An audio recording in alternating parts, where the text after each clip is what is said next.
Party के बात तो स्टेज पर खड़े होकर हिंदू धर्म की, देश के राष्ट्रवाद की बात करेंगे, वो बड़ी बड़ी बातें करेंगे, लेकिन स्टेज से नीचे उतर के यार उनका कोई काम भी नहीं है। वे सोचते ही नहीं देश के बारे में। देश का आम नागरिक खत्म हो रहा है, देश खत्म हो रहा है, और वो लोग बड़े बड़े जुमले फेंकने में वो आगे आ रहे हैं। यार शर्म आनी चाहिए उन लोगों को, वो देश का प्रधानमंत्री है। तो ये आंदोलन है, यह आंदोलन खापों का अस्तित्व के ऊपर भी सवाल उठाएगा और अस्तित्व को बचाने की लड़ाई भी है।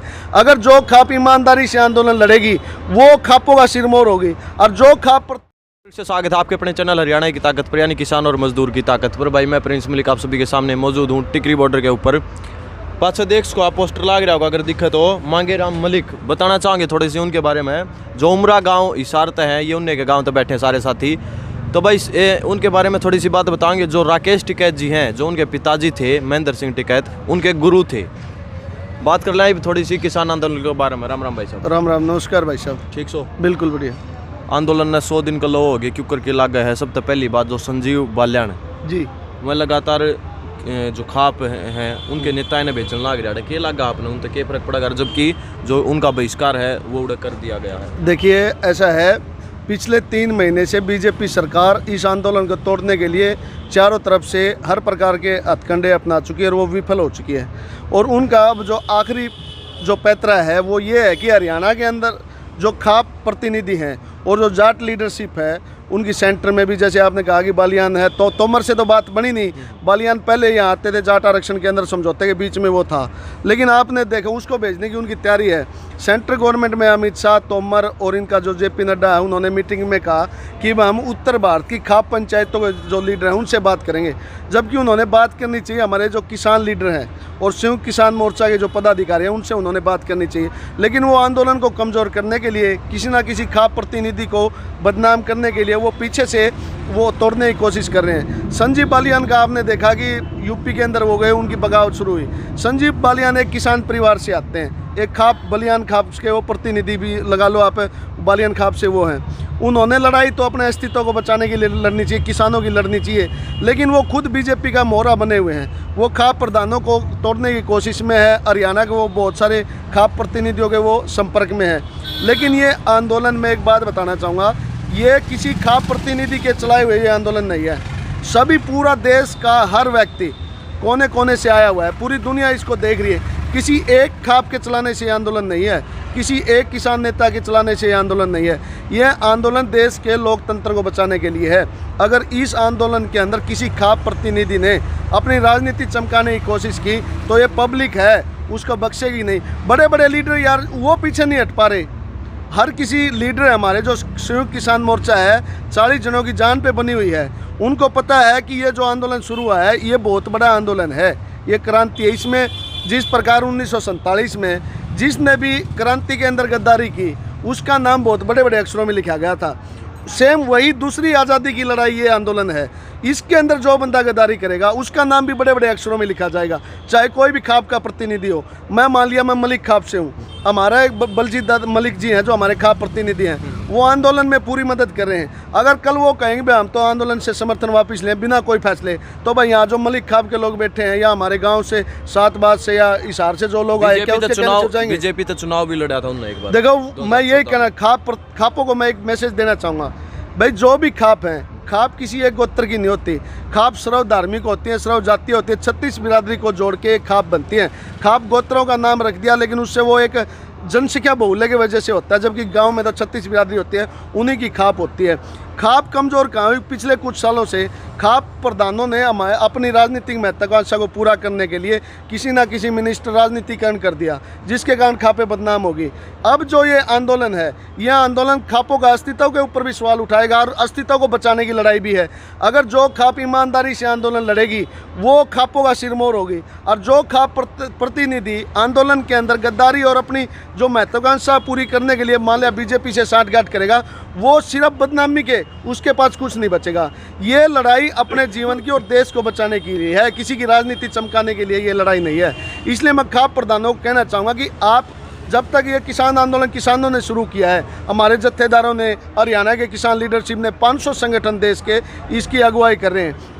आप इसका कोऑर्डिनेटर का काम कीजिए। नेतृत्व करने की आपको आवश्यकता नहीं है, आप सपोर्ट कर सकते हो, क्योंकि ये लड़ाई किसी प्रधान के लिए नहीं है, किसी नेता के लिए। इसमें तो हर कोई लीडरशिप है। मैं भी नेता हूँ, आप भी नेता हो, यहाँ तो 14 करोड़ नेता बैठे हैं भाई।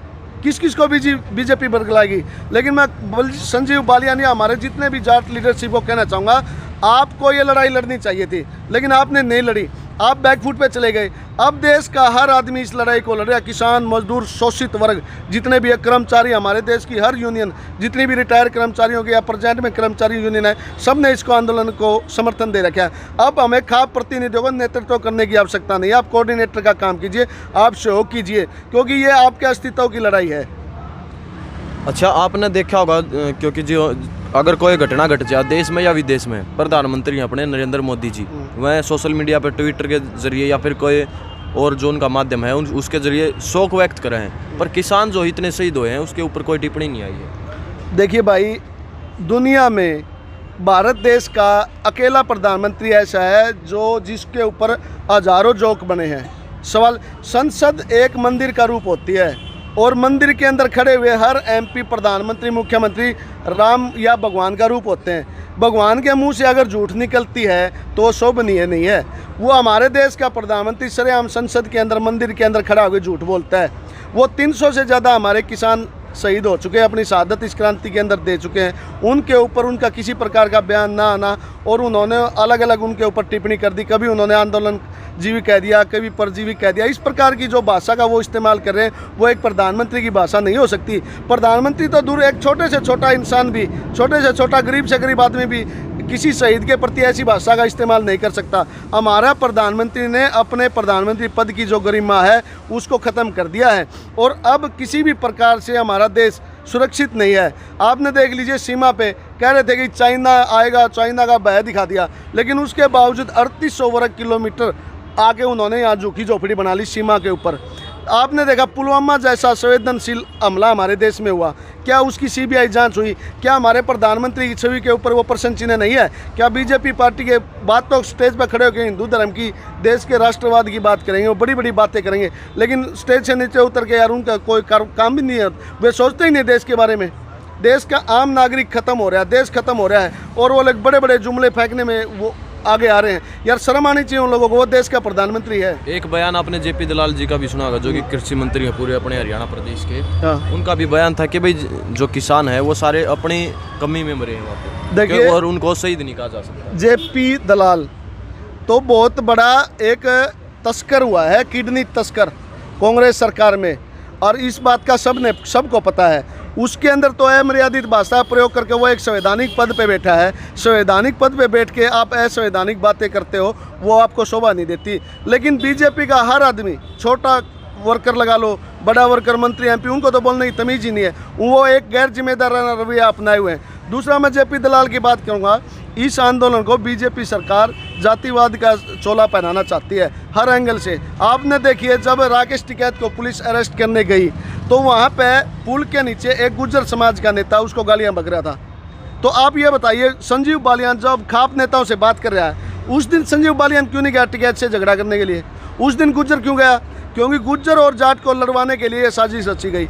हरियाणा के अंदर एक मंत्री है बददिमाग, जो दिमाग से पागल है और बीमार है। नाम तो उसका अनिल विज, स्वास्थ्य मंत्री है, खुद का स्वास्थ्य उस पर ठीक को नहीं होता। हरियाणा का उसने ठेका उठा लिया। दिमाग से वो पागल और पैदल अनपढ़ गवार आदमी है वो। यार जब वो कोई भाषा नहीं बोल रहा किसानों के बारे में, जेपी दलाल जो कि किसान, जिसके माँ बाप ने खेतों में हल चलाया है, जिसको पसीने की कीमत और फसलों की कीमत का एहसास है, वो आदमी बयान दे रहा है। वो बयान दे नहीं रहा। बीजेपी सरकार उससे बयान इसलिए दिवा रही है ताकि जाट के बारे में एक दूसरे से टिप्पणी करे, तो ये जो आंदोलन है ये जातिवाद में बच जाए। लेकिन मैं वही बातें बार बार कहूँगा, जेपी दलाल से आंदोलन नहीं है, या किसी मेरे से आंदोलन नहीं है, आपसे आंदोलन नहीं है।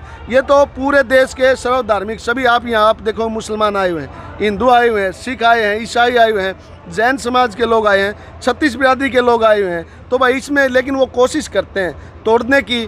जोड़ तो वो सकते नहीं, उनकी मानसिकता देश को जोड़ने की नहीं है। डिवाइड एंड रूल नीचे से गिरी हरकत अगर कोई कर सकता है तो बीजेपी सरकार कर सकती है। अब तक जितने भी क्रांतिकारी हुए आपने देखा सबको जेलों में ठोक दिया। ये उनकी मानसिकता दर्शाती है कि वो देश के अंदर देशभक्तों को नहीं देखना चाहती, देश के अंदर देश के गद्दारों को देखना चाहती है, जो कि बीजेपी के पास जितने संगठन है, जितनी भी इनकी जनसंख्या है, वो सब गद्दारों की है, चोर लुटेरों को पैदा कर दिया। दूसरी बात मैं कहूँगा 2014 से जब से बीजेपी हमारे देश में आई है, आपने देखा अश्लीलता नेटफ्लिक्स के द्वारा, वेब सीरीज के द्वारा देश के अंदर एक अश्लीलता परोसी जा रही है। हमारे शिक्षा नीति को तो इन्होंने बर्बाद कर दिया। इन्होंने कह दिया कि हिंदी पढ़ाएंगे, खुद के बच्चे तो विदेशों में अंग्रेजी पढ़ रहे हैं, और हमारे देश के किसान मजदूर के बच्चे जो सरकारी स्कूल में पढ़ते हैं या छोटे छोटे स्कूल हैं, उनको कह दिया कि आपको हिंदी पढ़ाएंगे। ग्लोबलाइजेशन का ज़माना है, कोई इंडिया में हमारे रोजगार तो ख़त्म हो चुके हैं। तो इस प्रकार जो ये है, अश्लीलता से बचो। और ये जो चरित्रहीनता की बातें करते हैं, देश के गद्दार, देश को, हमारे देश को पाकिस्तान चाइना से खतरा नहीं है, हमारे देश को बीजेपी आरएसएस या दूसरे, मैं इसको विपक्ष का भी इसमें सहयोग दूंगा। 2 कौड़ी के नेता जो विपक्ष में हमारे हरियाणा भूपेंद्र सिंह और Deepender Singh Hooda, Congress plus BJP RS जितने भी है, लीडरशिप तो देश के अंदर खत्म हो चुकी है। अगर लीडरशिप होती तो ये कानून पास नहीं होते। जिस एमपी ने इन बिलों के ऊपर साइन किए हैं, चाहे वो राज्यसभा का हो चाहे वो लोकसभा का हो, सब गद्दार हैं। सभी देश के यार डेथ वारंट पे साइन किए उन्होंने, तो हम उनका नेता तो मान ही नहीं रही। जी भाई साहब, बहुत बहुत धन्यवाद। तो भाई वीडियो बहुत लंबी हो जाएगी, अगली वीडियो में मिला। हाँ, कमेंट में अपनी राय ज़रूर बता दिए जो भी भाई इस भाई ने पॉइंट बताए हैं। बाकी इसी के साथ जय जवान जय किसान।